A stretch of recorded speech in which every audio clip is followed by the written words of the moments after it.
Las proteínas. Las proteínas son biomoléculas esenciales para el buen funcionamiento de los seres vivos. Cumplen muchas funciones, incluida la catálisis de reacciones metabólicas y el transporte de vitaminas, minerales, oxígeno y combustibles. Algunas proteínas, tales como el colágeno, están presentes en el tejido, mientras otras participan en la transmisión nerviosa, la contracción muscular y otras como los factores de coagulación, imprescindibles para el buen funcionamiento de nuestro organismo. Las proteínas son sintetizadas como una secuencia de aminoácidos. Esta secuencia está especificada por nucleótidos del gen específico que se encarga de codificarla. Nuestro ADN es capaz de sintetizar solamente 20 aminoácidos para aparecer en las proteínas. Los aminoácidos se dividen en esenciales y no esenciales. Los esenciales son los que nuestro organismo no es capaz de sintetizar, por lo cual debe obtenerlos a partir de la dieta. Por otro lado, los no esenciales son sintetizados por nuestro organismo, por lo cual no es necesario obtenerlos de ninguna otra fuente. La secuencia de aminoácidos en una proteína determina su estructura y su función. En las proteínas, el grupo carboxilo de un aminoácido se une al grupo amino del aminoácido siguiente. A este se lo denomina enlace peptídico. Las proteínas forman enlaces peptídicos entre sus aminoácidos. Existen dos tipos de proteínas. Proteínas conjugadas. Estas proteínas contienen aminoácidos modificados y componentes accesorios denominados grupos prostéticos. Por ejemplo, el grupo prostético en las glicoproteínas es un carbohidrato, en las lipoproteínas un lípido y en las fosfoproteínas un grupo fosfato. Y las proteínas simples constan solo de aminoácidos o de sus derivados. El plegamiento de las proteínas. El plegamiento de las proteínas es el proceso por el que una proteína alcanza su estructura tridimensional. El término opuesto a plegamiento proteico sería desnaturalización. Una proteína desnaturalizada no es más que una cadena de aminoácidos sin una estructura tridimensional. Las proteínas chaperonas son un conjunto de proteínas cuya función es la de ayudar al plegamiento de otras proteínas recién formadas. Estas chaperonas se unen a ella para ayudar a su plegamiento e ensamblaje. Se limitan únicamente a unirse a la superficie de las proteínas, además de conferirles estabilidad para evitar la agregación con otras proteínas, porque así cambiaría su estructura y por ende su función. El plegamiento de las proteínas es fundamental para el funcionamiento adecuado de cada una de ellas. Existe un gran número de patologías en las que los errores de plegamiento conllevan al desarrollo de enfermedades diversas, como Alzheimer, diabetes tipo 2, amiloidosis, todas ellas de carácter genético debido a errores en el plegamiento de proteínas. Para dar ejemplos de las funciones de las proteínas tenemos a los anticuerpos, que realizan una función inmunológica, otras como la sacarasa y pepsina, que realizan una función enzimática y participan en el proceso de la digestión, otras como lactina y miosina, que ayudan a la contracción muscular, otras como la rodopsina, que ayudan a la transducción de señales nerviosas, y otras como la trombina y el fibrinógeno, que llevan a cabo la función homeostásica. Ahora hablemos de la fuente de la que obtenemos las proteínas. La fuente dietética de proteínas incluye carne, huevo, legumbres, frutos secos, cereales, verduras y productos lácteos, tales como queso o yogurt. Tanto las fuentes proteínas animales como los vegetales poseen los 20 aminoácidos necesarios para la alimentación humana. Nuestro organismo es incapaz de almacenar las proteínas, por lo cual un exceso de proteínas es digerido y convertido en azúcares o ácidos grasos y se almacena. El hígado retira el nitrógeno de los aminoácidos, una manera de que estos pueden ser consumidos como combustible, y el nitrógeno es incorporado a la urea. El exceso en el consumo de proteínas también puede causar la pérdida de calcio corporal, lo cual puede conducir a la pérdida de masa ósea a largo plazo, lo cual nos dice que se debe consumir una cantidad necesaria de proteínas sin exceder su consumo. Antes del descubrimiento de la respuesta al choque térmico, se conoció que la estructura de las proteínas era sensible a la temperatura. Un pequeño aumento de esta daba lugar a que las moléculas delicadas alteraban su plegamiento. El mecanismo de desplegamiento expone los residuos hidrófobos que estaban alojados en el núcleo de la proteína, tal y como las moléculas de grasa en un tazón de sopa se agrupan en gotas. Así también las proteínas con los segmentos hidrófobos en su superficie. En consecuencia, cuando la célula sufre un choque de calor, las proteínas solubles se desnaturalizan y forman agregados. Un informe de 1985 demostró que luego de la elevación de la temperatura, las moléculas de HSP70 recién sintetizadas entraban al núcleo celular, se unían a agregados de proteínas nucleares y actuaban como una palanca molecular que promovía la disgregación.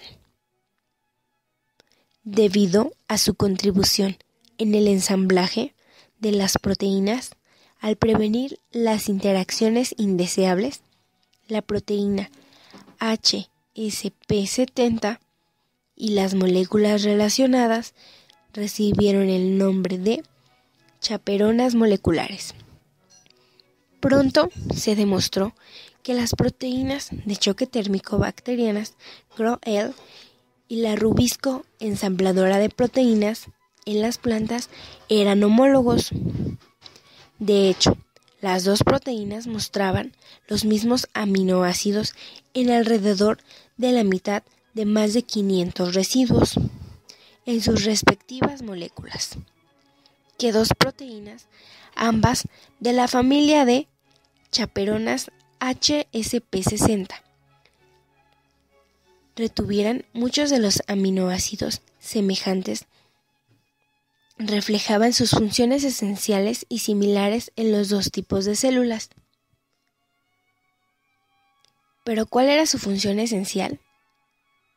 En este punto se pensó que su papel primario era mediar el ensamblaje de complejos de multisubunidades como las partículas de bacteriófago o rubisco. Esta visión se cambió tras los experimentos que estudiaban las chaperonas moleculares en la mitocondria. Se conoció que las proteínas recién sintetizadas en la mitocondria, producidas en el citosol, debían cruzar la membrana externa mitocondrial en una forma no plegada y extendida en forma monomérica. Se encontró un mutante que tenía alterada la actividad de otro miembro de la familia de chaperonas, HSP60, que permanece dentro de la mitocondria. En las células que contenían esta chaperona mutante, las proteínas que se transportaban dentro de la mitocondria tenían dificultad para plegarse dentro de su forma activa. De la misma forma, las proteínas que poseían una cadena polipeptídica simplemente fallaban para plegarse en sus conformaciones nativas. Este hallazgo cambió la percepción de la función de las chaperonas. No se trataba de entidades que facilitaban solo el ensamblado de subunidades ya plegadas en grandes complejos, sino que también contribuían al desplegamiento de las cadenas polipeptídicas. Los resultados de estos y otros estudios indicaron la presencia en células de al menos dos principales familias de chaperonas moleculares: las chaperonas HSP70, que es una chaperona de aproximadamente 70 kDa. kDa es una unidad de masa molecular que también es conocida como UMA. La chaperona VIP, que se trata de una proteína residente del retículo endoplasmático, conocida como proteína de unión. Y las chaperonas HSP60, que son chaperonas con un peso molecular de 90 kDa. A este estrés también se les conoce como chaperonias, como la HSP60, GROL-EL y la proteína que ensamblaba a la rubisco. Enseguida se describen las chaperonias HSP60, por ejemplo, la GROL-EL, cuya comprensión es mejor. La GROL-EL, según la primera revelación en el año de 1979, era un complejo molecular enorme de 14 subunidades polipeptídicas dispuestas en dos estructuras similares a una rosquilla doble. 15 años más tarde se analizaron estas micrografías electrónicas primarias y se determinó la estructura tridimensional de los complejos de GROL-EL por la cristalografía de rayos X. Por último, la GROL-EL es una chaperona molecular de Escherichia coli de 60 kDa que forma un complejo cilíndrico activo de dos anillos que contienen 7 subunidades de este. En esta parte del video se hablará acerca de dos enfermedades relacionadas con el plegamiento proteico. Comenzando con la enfermedad de Creutzfeldt-Jakob, que es una enfermedad rara y letal que afecta el tejido neuronal y ocasiona la pérdida de coordinación motora y demencia. La SJ puede ser hereditaria o adquirida. En fechas recientes se detectó que las personas que adquirieron SJ habían recibido órganos por una persona con dicho padecimiento. Existieron casos adquiridos en el siglo XX a causa de la ingesta de carne de res contaminada, proveniente de vacas que presentaban pérdida de la coordinación motora y demencia. A esta anomalía se le conoció como la enfermedad de las vacas locas, pero a causa de las dos diferentes etiologías de la enfermedad surgió la pregunta: ¿cómo puede la misma enfermedad ser hereditaria e infecciosa? En 1982, Stanley Prusiner de la Universidad de California sugirió que en cambio con los virus, el agente etiológico de SJ carecía de ácidos nucleicos y que estaba compuesto tan solo de proteínas a las que denominó priones, que significa partícula infecciosa proteica. La proteína del prion es una proteína patógena que tiene alterada su estructura secundaria, teniendo un incorrecto plegamiento de su estructura terciaria. Estas proteínas mutadas forman agregados moleculares y son patógenas autorreproducibles. Esto quiere decir que cuando se introducen en un cerebro, hacen que las proteínas normales se plieguen de forma normal, convirtiéndolas en patógenas al igual que ellas. Estas proteínas mutantes forman agregados que se acumulan en las células nerviosas y las destruyen. Cuando un prion entra en un organismo sano, actúa sobre la forma no patógena del mismo tipo de proteína existente en el organismo, modificándola y convirtiéndola en prion. En conclusión, la SJ es una rara afección causada por una proteína con propiedades infectivas únicas, que procede de organismos genéticamente alterados que producen este prion. Ahora hablemos de la enfermedad de Alzheimer. El cerebro de una persona con Alzheimer contiene depósitos de un material insoluble conocido como amiloide. El amiloide es un polipéptido que se sintetiza a partir de la proteína precursora amiloide. Casi toda la evidencia sugiere que la enfermedad de Alzheimer se debe a la producción de una molécula llamada péptido amiloide.